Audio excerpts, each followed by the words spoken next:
क से कबूतर, ख से खरगोश, ग से गमला, घ से घर, अंग खाली, च से चम्मच, छ से छतरी, ज से जहाज, झ से झंडा, इ खाली, ट से टमाटर, ठ से ठठेरा, ड से डमरू, ढ से ढक्कन, अ खाली, त से तोता, थ से थर्मस,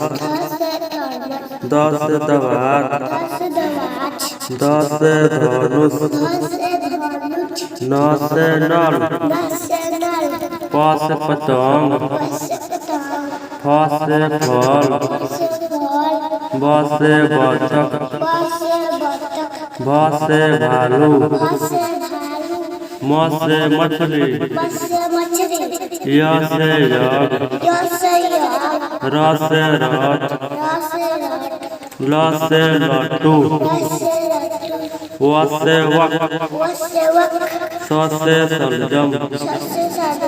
स से षटकोण, स से सेब, ह से हाथी, छ से क्षत्रिय, त्र से त्रिशूल, ज्ञ से ज्ञानी।